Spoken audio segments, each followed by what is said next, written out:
Good morning, good afternoon, and good evening. Thank you for joining the Carla Murphy Show, Uniquely Different, where we believe in gelling. So, we're here tonight. We're getting ready to grow, earn, and learn together.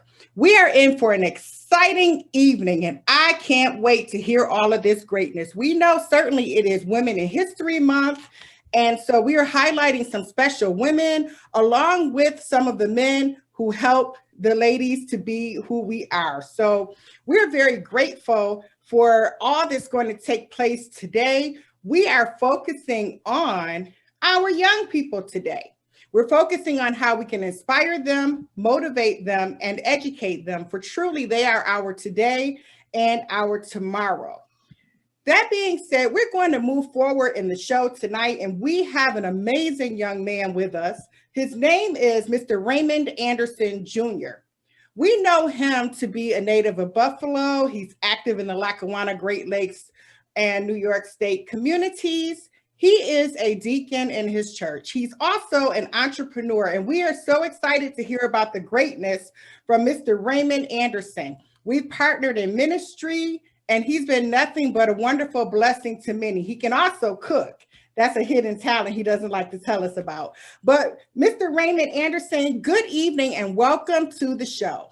Good evening to you, Carla Murphy. Thank you for having me. Thank you so much. I understand that you have a business called God's Design. And I want you to tell us a little bit about that business, how you got into business and where the vision came from. Um, the business idea came from I used to be a church administrator at my home church, Mount Olive Baptist Church in Lackawanna, New York, and doing flyers and um, obituaries and programs.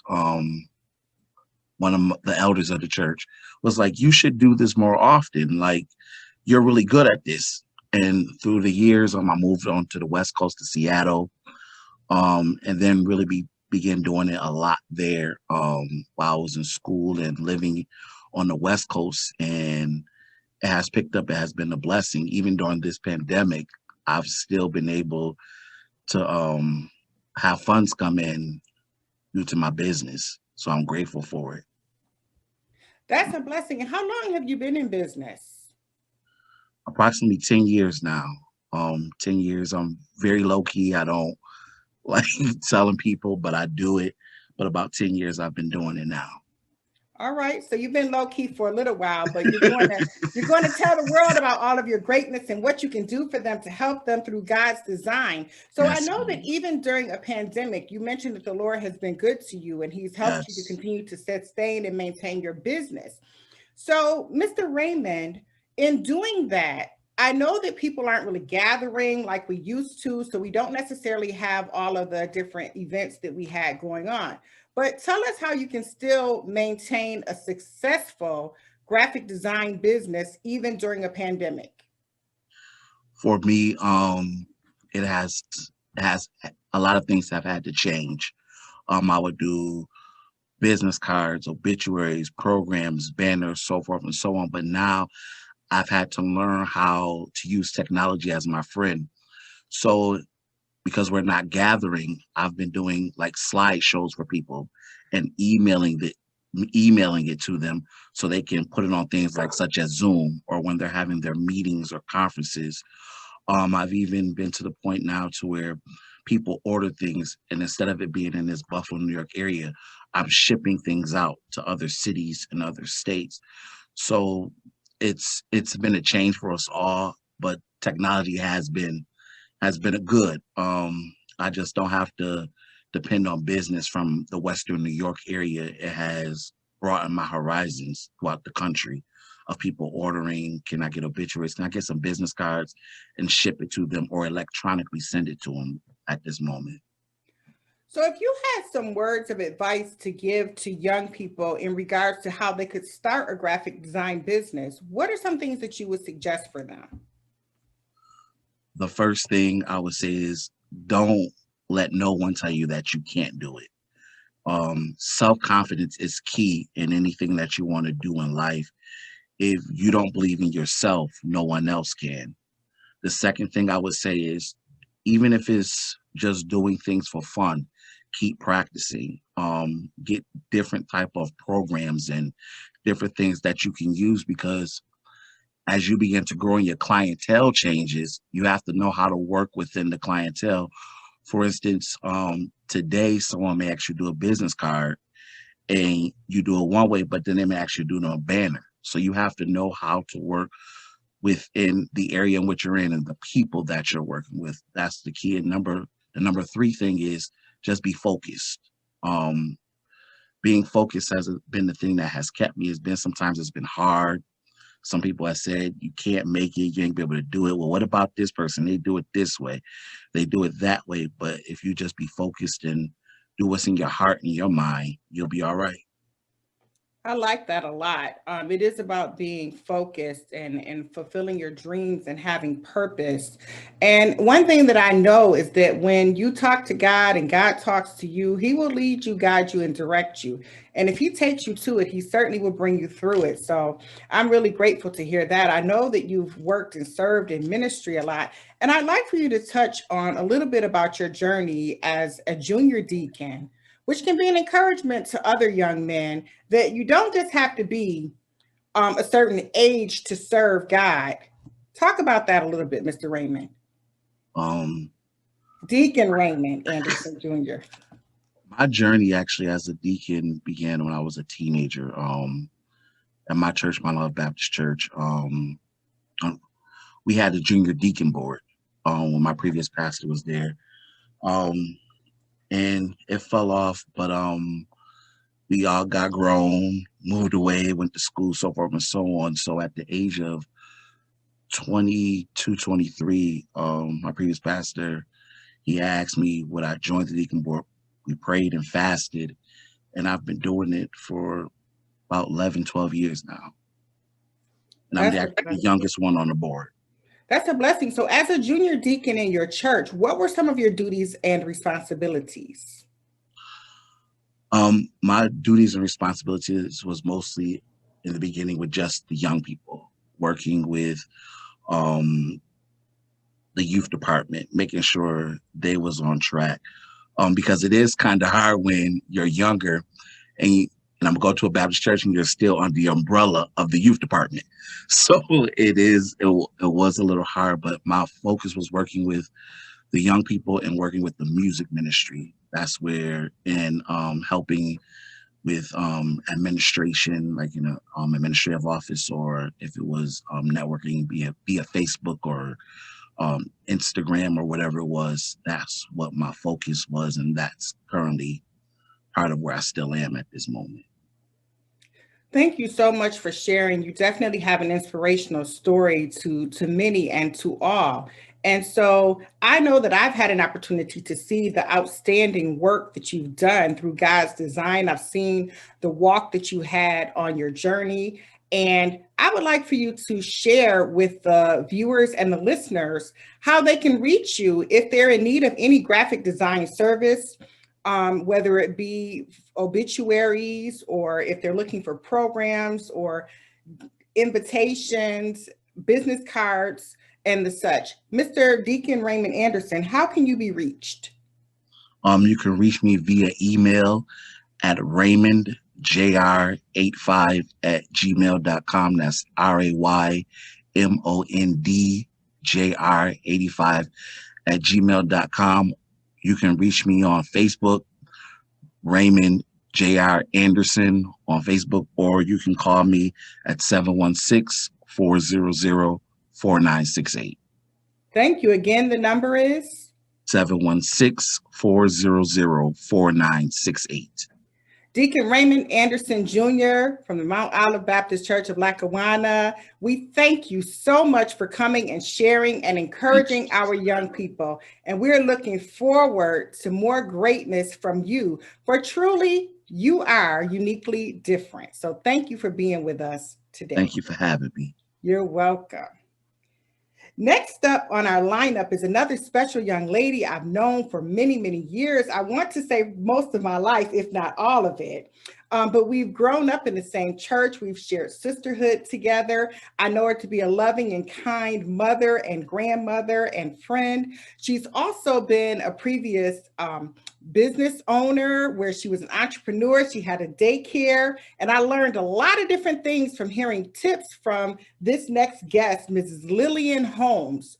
And so today, she is honoring us in such a special way. And we know that young people are definitely a big part of her life and that she will do anything. I've seen her take in many young people and lay her hands on them, touching those hearts to help them to become the special people who they are. So I say tonight, good evening to Mrs. Lillian Holmes, and we're going to hear about creative ways for teaching our youth and the young at heart during the pandemic. And certainly during this uncharted territory, we can all use some tips. So, Mrs. Lillian Holmes, my sister, take it away.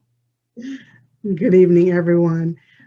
Thank you for that introduction, Sister Carla. I first want to give an honor to God and thank you. And I've enjoyed what you're doing in the community and how you're spotlighting and featuring guests.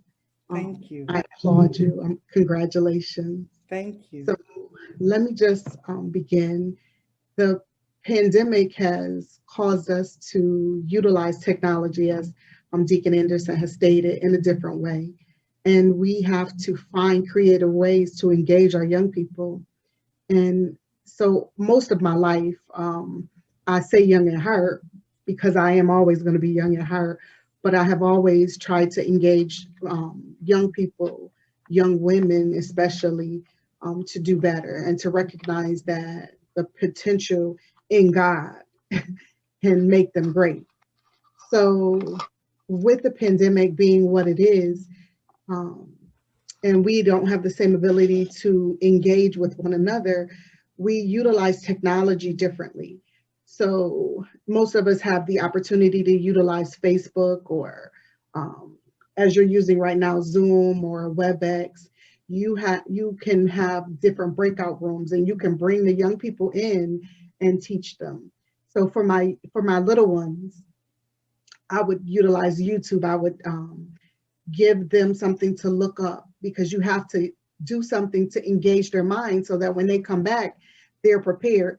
Because telling them to read and you're not going to be in front of them, they're going to just sit there and look at you like, okay, what are we doing? And to be engaged in Christian education is not for me to entertain you, but it is for me to give you a fundamental foundation of what you can be. And so I say young at heart because every person that is coming into the kingdom is not going to always have a foundation. Everyone did not grow up in church. They did not always hear a word. And we have to remember that we are living epistles read of men. So while we are doing the things that we're doing, we have to give them an opportunity to be able to engage. And we have to stay connected because you don't want to lose your people, your young people, your old people, anyone. You don't want to lose them. And this is a time when it's difficult to engage and keep your mind on the things of Christ and to feel connected. So we do things now that some people would feel connected. Now, don't forget your first words. Don't forget to call. Don't forget if you got to drive by and put something in the mailbox. Those things are vital in order to save them and keep them, not to save them because only God can do that, but in order to keep them in the kingdom. So there are different other tools. As I stated, we utilize Zoom and we utilize a WebEx or for Zoom, you can have different classrooms. You'll have a meeting room. You can break out. If you have any WebEx trainings, you can also have a main setting, and then you can put people into little breakout rooms where you can do different trainings. And you can't record each breakout room. Unfortunately, only the main setting can be recorded. But in the breakout room, you can put them in age-appropriate groups that they would engage with one another on their own level, because as much as we want to say the lesson is for everyone, you have to meet people where they are. And while you're meeting them where they are, their understanding may be different. If someone is new to Christ and they don't know the scriptures, you don't want to put them in a class and I don't want to offend anyone of age, but you really don't want to put them in a class with a bunch of old women who can spout out scriptures left and right, because that will make you sit back and be like, oh, I don't want to engage. So you want to put them where they're comfortable, where they have an ability to speak to one another on the level that they are, but you still want to give them the foundation of the word. And I say this, that I have not always followed the precepts of Christ. So I recognize that when we do something that does not follow the word of God, and we're in the world, when life starts to compound on us, we need to know that God is always with us. Amen. So I don't want to teach y'all this today and go just give you a bunch of scriptures, but teach us. It's okay. Teach us. The word of God is still true. Yes, it is. We have so many different things that we utilize when we're teaching. And if I have some teenagers and some young people, I'll use something like Kahoot so that they can come in, and who can answer the fastest with the correct answer gets the most points. Now, the day and age that we live in, when they go to school, they're not as competitive because the new school system says, oh, if everybody participates, you're a winner. I came from an old school where we were competitive and I wanted to be number one, and I did not want you to beat me. So I want the most points. So I keep that mindset. Deacon Anderson is laughing, but I want to be a winner. I don't want to be last. I want to be first. So I want to be successful. And in that, I want to engage them in a way where they recognize, hey, if I answer fast, I get points. If I answer correctly, I get points. So that they'll participate and practice and read and study. Utilizing YouTube is an amazing resource now where you can give them information. They can look at it. You can teach a class and then come back, and you can go have a question and answer series, put those answers up. And as they answer, they will be able to say, oh, okay, I got it. And it'll make you come up, because of course now that's me. Most of the time, my young people will come up because they don't want to be last. They don't want to have the least amount of points. They want those bragging rights. You also offer them prizes. Now I say that, Miss Cook wasn't giving us no prizes back in the day, but that is vital, right? Mm-hmm. Because when I was little, Miss Cook might not have gave me no prizes, but Sister Short would give me some candy. Mm-hmm. So you wanted those things of encouragement. So I also offer some kind of recognition for my kids who come to Sunday school. We went to Kingdom Bound, and that was an awesome resource, but that was a privilege because we participated in Sunday school, because we participated in Bible study, because we were in the youth choir, we were able to go to Kingdom Bound. We couldn't just walk in up the street and say, oh, I'm going to Darien Lake to Kingdom Bound with them. There was a benefit for us participating. So I try and still engage the young people to recognize that there is still a benefit in the kingdom for participation. If you show up on time, that means you got to get on your mother. If you're normally late, you got to tell your mother, hey, listen, I need you to get me up and get me to Sunday school, because if I'm not there on time, I don't get the opportunity to get a season pass to Darien Lake. And it may sound like bribery, but whatever it takes right now to get them to have a mind to come in, we're different. We're different. We don't raise our children the same way that we were raised. I can, Miss Nolly, Miss Cook, Rosie Stewart, they poured into us in a different kind of way. Our young people today don't have the same fundamentals that we had. So they don't have the same desire to come work in the church. We didn't, I don't know if I had a desire when I was younger to do it, but I didn't have an option not to do it. No. So there was no option. There was no, oh, I'm not coming to church. I'm going to stay home and watch TV. No, that wasn't my option. My option was it's service and you'll be there. So now they have options. So we want to give them an opportunity to do something differently. We want to give them an opportunity to come into the kingdom, to learn the word of God, utilize the resources. Facebook has meeting rooms that you can come into. You can utilize Facebook. YouTube has live sessions that if you wanted to teach them live and they can put in their answers, but you have to meet them sometimes at their level. And then you have to remember that your seniors don't navigate the same way. So when they come in, they're not doing the same thing that my young people are doing. So they utilize technology different. Just be glad that they got on, because they cannot navigate in the same manner, but you still want to be able to minister where they are as well.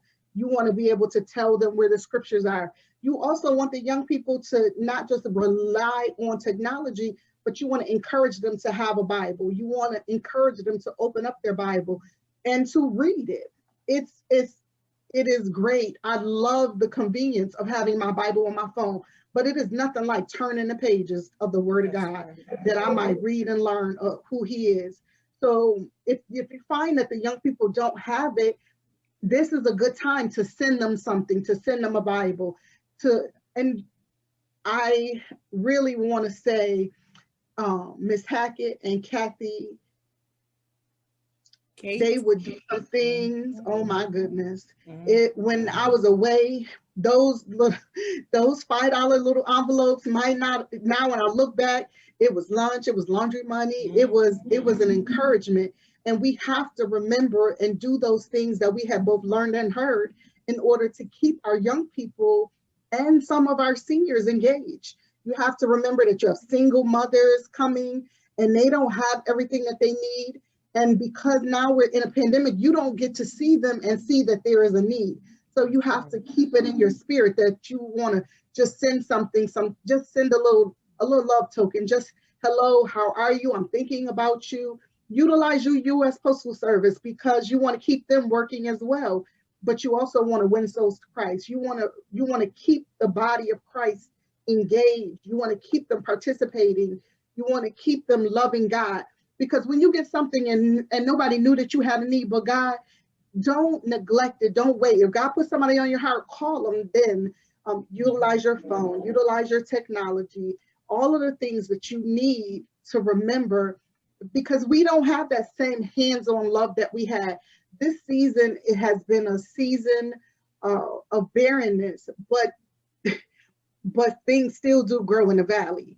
Things still do grow in the desert. So we have to remember that things still grow in the valley and they still grow in the desert, and that God is still amazing and awesome. And He said He would never leave us nor forsake us.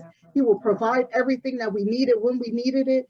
So while we have those things rooted and grounded down on the inside, we have to put that in our other people who don't have it the same way that we did.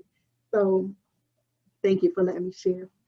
Thank you, Miss Lillian. That was really, really outstanding. And it's so true. And I would like for you to speak a little bit more to the fact of how we can connect the principles that we learn inside of the church building and implement them into the lives of our young people and older people alike outside of the walls of the church. We can implement. God's word says we recognize those things that we have both learned and heard. So when you learn something, Rosie Stewart would take us and we would have to go as a junior nurse. We would have to go do volunteering in the hospital, right? With our little candy stripers, right. Put your stuff on and go pass out the magazines and go visit.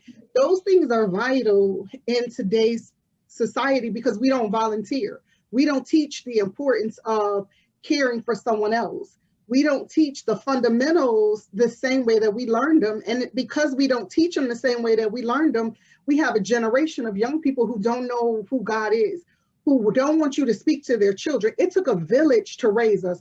We didn't raise ourselves, and our mothers didn't do it alone. The neighbors could speak to us, and we would receive respect and fear that they would go back and tell, please don't go back telling nobody I did something. I don't need that drama in my life. I promise you I won't do it again. But we won't say nothing to somebody's children nowadays. We won't correct when we see wrong. Now, I'm saying we won't, but I will. If I see you doing something you don't have no business, I will not only correct, but I will love you. I will let you know that you do not have to do it in that manner, because the women who poured into me let me know that I didn't have to do it in that manner. They continue to pour into me. They continue to see about me. So when I see young people, you mentioned it, I've opened up my home down through the years, but in that, you cannot discipline a child without loving on a child. So you have to love on them in order to give corrective criticism. You can't just go badgering people. Nobody receives that.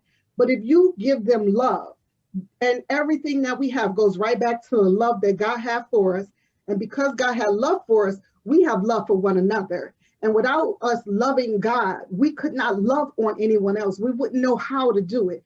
God tells us what they need. That's what the spirit of discernment is.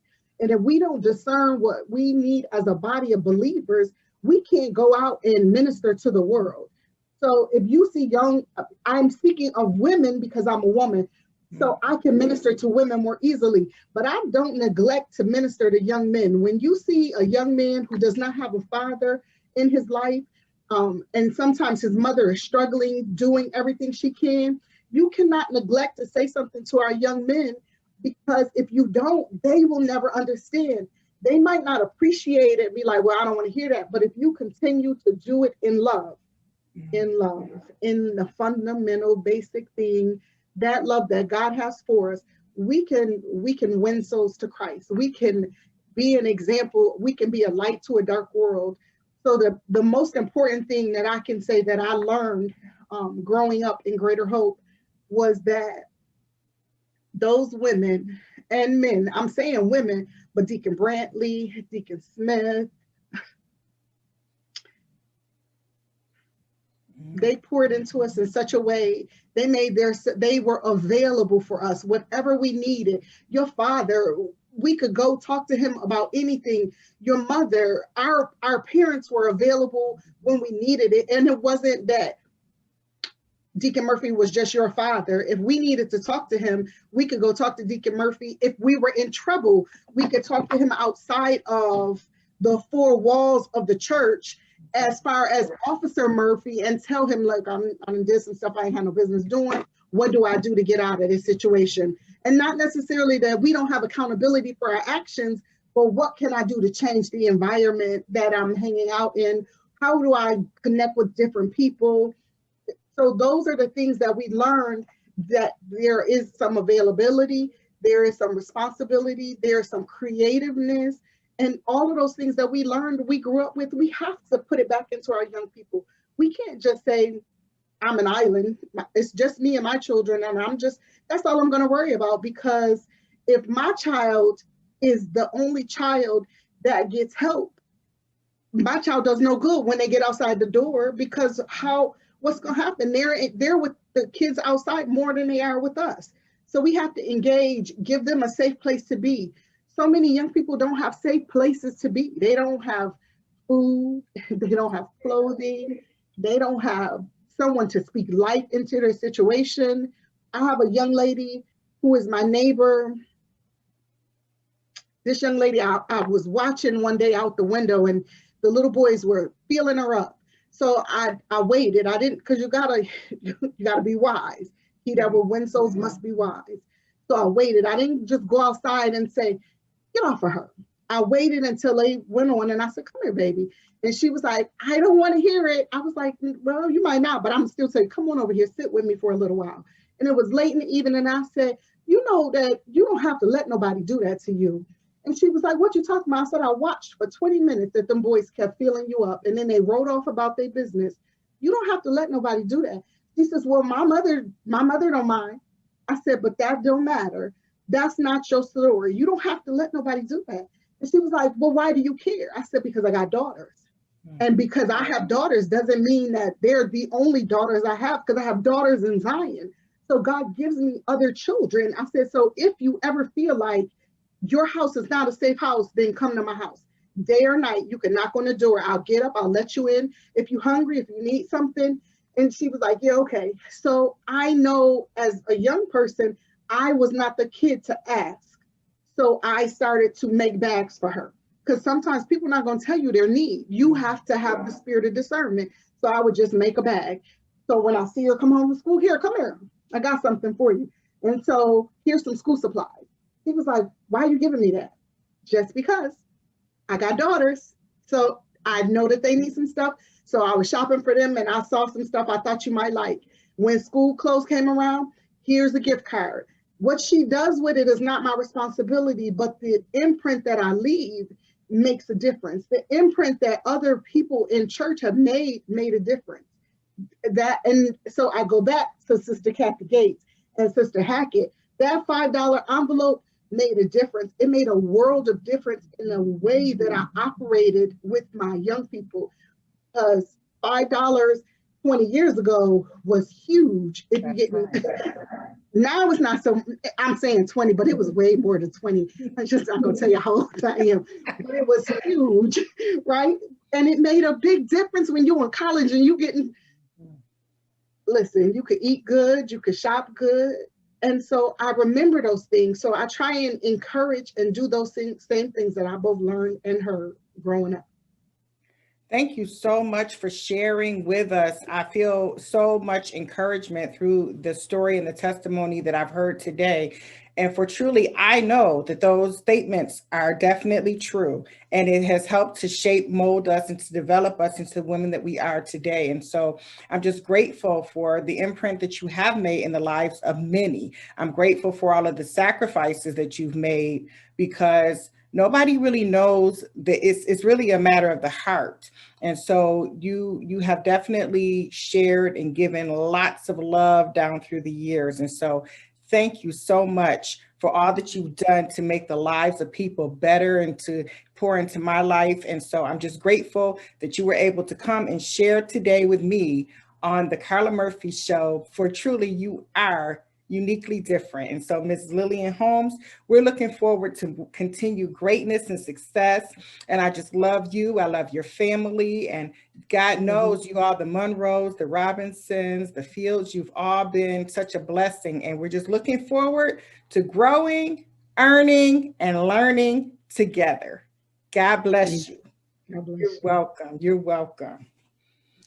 After that, I don't know how we can go on, but we have another phenomenal woman of God who's coming on here today to share with us. I know her as a mother. She's a wife also. She's a sister. She's a friend. She's an educator.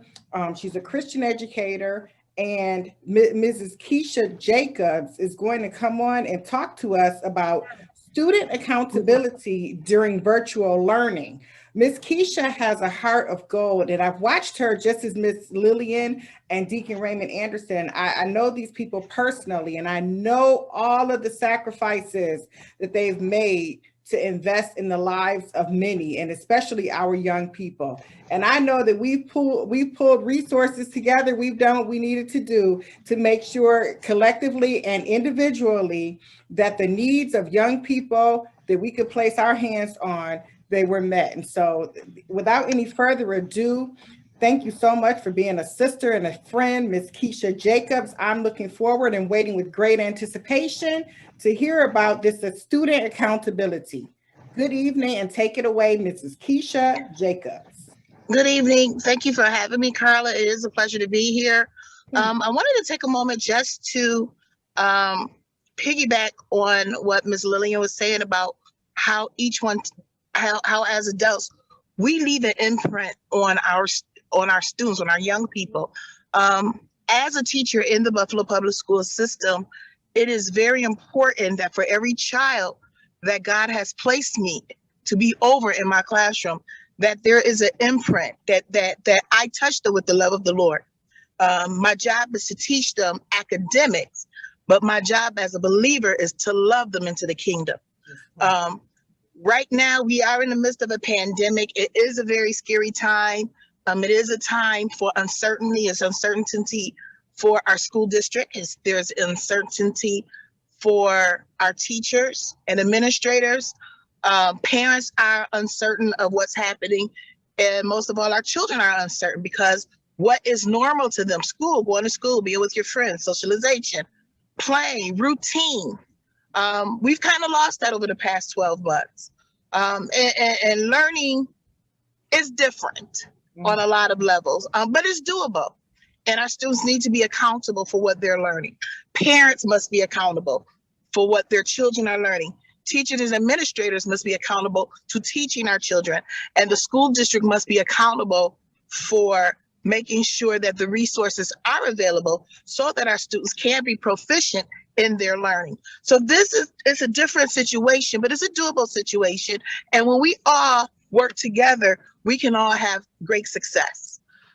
One of the things I wanted to talk about, start off with student accountability and parent accountability and accountability with our educators. It is important, as we said earlier, that students have routines. Children need to have routines. Even though most of our children are learning virtually, some classrooms have opened up for hybrid learning. It is important that we maintain a routine. I know different households have different things going on. I understand that. But consider this, when your child is late for school, your child is missing something. Whether your child is late for school virtually, where they're late hybrid, or if this had been a traditional school year and they were in school, when they're late, they're missing. Okay, for every moment that that child is not in class, that throws them farther back in what they're learning for the goals for that school year, or what we like to say now as their learning pursuits. They're missing out on something. One of the misfortunes, a lot of students are on their own schedule. Now, schools have a schedule. Most schools are working on the same schedule with the virtual learning as they are in the regular school day. For example, the school that I teach at, our school starts at 7:55 in the morning, okay? And we end at 2:30, okay? My first class begins at 8:15. I have a total of 21 students. However, at 8:15, I may only have 5 students in my class. And then as the day progresses, students may trickle in and students will trickle out. All right. The learning continues. So when that child is not in that classroom, if that child is late, if my class starts at 8:15 and it goes from 8:15 till 9 o'clock, and that child does not attend class till 5 minutes to 9, they have missed 40 minutes of instruction that they will never get back. So if that's just one day out of a year and we're 40 weeks into the school year, okay, imagine how many, there's 180 school days. So if that child is late every day, or if that child is late 3 or 4 times a week, imagine what that happens over a long period of time. That is learning that that child will never get back, because each grade level has a purpose. Even though we're building on skills and we're building on concepts from the year before, once that child gets to 6th grade, formal math and formal ELA skills are no longer taught after 6th grade. So when you have a younger child who is consistently absent or consistently late for school, it affects their reading skills. It affects their math skills. It affects their learning, so that when they get into 7th and 8th grade or secondary education, these are some of the reasons why we find our children frustrated and ready to leave school, because they have not met the criteria for success. So as a community, what do we do? Because this is not just a family issue. This is not just a family or an individual crisis. This is a community crisis, because this affects our community as a whole. Okay, so now we need to make the parents, you need to have your child on time. And if we need to make other arrangements, Buffalo Public Schools uses the platform of Schoology as a way of communicating assignments. And we also use Microsoft Teams as our platform for gathering our students in our virtual classrooms. Each teacher has to put the children assignment in Schoology. If your child is going to be late or your child is not there, then as a parent, it is your responsibility to make sure that child gets that work done. When your child misses assignments and now it's 3 or 4 weeks late, what you're doing is you're building a pattern that when your child gets ready to get a job, this becomes the norm. And then when our children cannot keep employment, we wonder why. Because some of the behaviors that our older children have as teenagers began when our children were younger, in primary school, in middle school, in junior high. Now they're juniors and seniors in high schools, and we have these great expectations for them, but we didn't start when they were little. You can't bend a tree when the tree is big. We have to start bending these trees when the trees are small, so that they grow and they grow tall and they grow with purpose. Mm-hmm. As I said earlier, this is a community issue. It is time for us to be accountable for the learning. It is not, yes, we depend on the school to educate our children, But back in the day, parents had the role of educating the children. The school system is to supplement what's happening at home.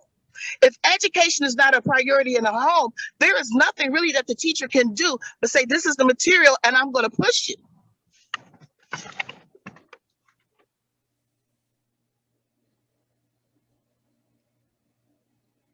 Ms. Keisha, are you there? Ms. Keisha? We want to thank Ms. Keisha Jacobs for sharing, for truly accountability is the responsibility of not only the student, but as well as the parents, the family, and the community. And we know that we can't expect to get out what we didn't put in. And so I think that it's important that we keep our young people covered in prayer. We keep our parents, families, and educators covered in prayer, for we know that truly prayer can change things. And as young adults, and adults, educators, whether it's in the Christianity field, whether it's in the community, education is education.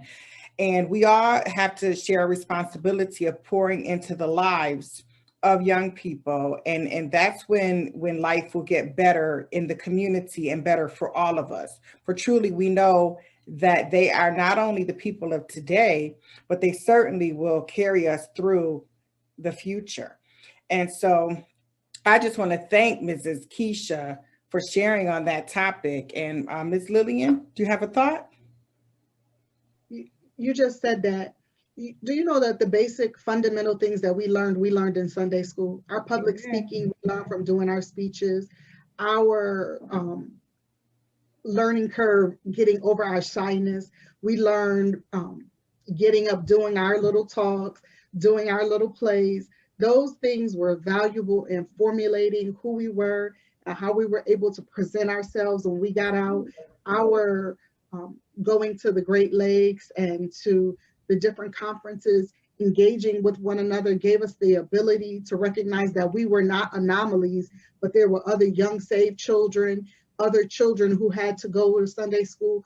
So in the accountability, we were not just accountable to our parents, but we were accountable to our peers. If we had to put on a presentation and if I didn't do my part, I made everybody look bad. So we have to recognize that we share in the work for the community, for our growth. It is not, no man is an island. No man is an island. That's right. I thank you for bringing that point forward. Truly, we know that even with Deacon Raymond Anderson and us working together in ministry, we know that it takes teamwork to make the dream work. And we know that through prayer, the Lord can give each of us what we need to make that a dynamic team and to make truly an impact that can be lasting. Deacon Raymond Anderson, I know that, like I said, we have had opportunities to work together and share in ministry. And what are some of the things that you've learned that have helped you throughout your ministry and service to be able to be fruitful and to multiply the principles that are inside of you in the lives of others? What are some tips that you can give to some of our young people and young adults alike to help them to grow, mature, and succeed in ministry? One thing I can definitely say is, if it's not great, if it's not perfect, don't give up.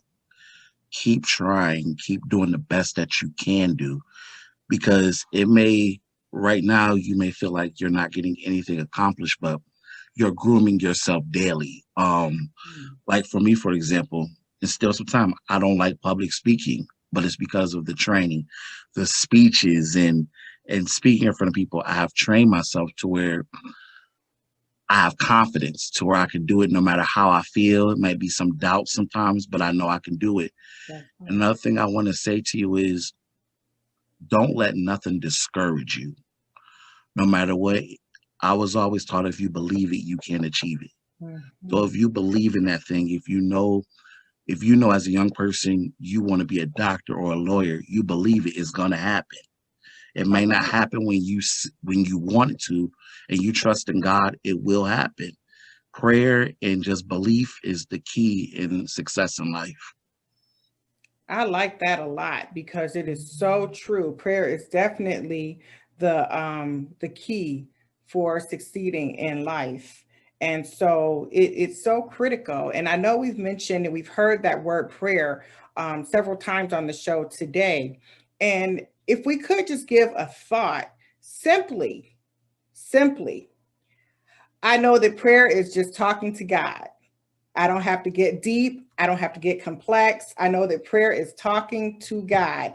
And I just want to ask you, Miss Lillian, are there any specific words that have to be stated when someone is praying? So if a young person wants to take the time to pray, do they have to say all of those mighty, wonderful, large words that are so deep that they don't understand? No, you just have to talk to God like I'm talking to you. Just he is approachable. He is within your grasp. It may the world wants you to think that you got to speak this great language, but God is he hears your secret thing even if you don't utter it out of your lips. If you think it in your mind and you just decide you want to have a conversation, God, I just need you to help me. God, I just need you to talk to me. I just need you to understand God will meet you right where you are. No great profound words, no over the top anything. Just begin to talk to him. Just trying, just try him, just trying. That's And he'll it. speak to you. Thank you so much. Just trying my C. Deacon Raymond Anderson getting happy over there. I see it coming. I see it coming. But yes, just try God. And truly, we know and we are witnesses that the Lord will bless you in the city and he will bless you in the field. He'll bless you going out. He'll bless you coming in. And I know that, as I've stated previously, when we do what's right, no good thing will the Lord withhold from us when we walk uprightly. So, to our young people, I just want to encourage you today to just trust God for your journey. Just trust him and do not doubt him. And like Deacon Raymond Anderson said, don't let anything stop you. People, they like to say things that may be negative. They may say things which are unfavorable, but what we want to do is make sure that we're always a shining light, that we are sharing with others all of the biblical principles that have been put inside of us. Yes, certainly when we go to school, we are charged with learning those lessons because we are evaluated to make sure that we can succeed in life. However, on this Christian journey, we are charged with learning some biblical principles, implementing them, and working towards making God look good, working towards God getting the glory in all things. And so I know that with that being said, we can make it, we can do it, we can succeed. We can gel, we can grow, earn, and learn together. We are uniquely different. We are fearfully and wonderfully made. And it's just a good feeling to be able to share and to be an encouragement to others because we've definitely had people to encourage us. And as we've had people to encourage us, it is our duty to make sure that we consistently encourage others. So I know that I have a group, the Youngpreneurs Alliance, which helps to resource young business entrepreneurs from the ages of 4 to 25. And we pride ourselves upon doing God's will and letting him work in our business. And it definitely will shine through if we let him. And so this has been an awesome show. I really don't even have the words to describe, but I just thank you all so much from the bottom of my heart for coming and sharing on the Carla Murphy Show, Uniquely Different, for we've had the opportunity to grow up together. We've had the opportunity to share on one another's journey. And so truly, we're not just talking about it, we're being about it. And so we know that greater is coming and the best is yet to come. So let's just continue to stand. Let's continue to serve and let's get all of those wonderful crowns that we know that the Lord has for us. So we're going to be faithful over a few things. God will make us ruler over many things.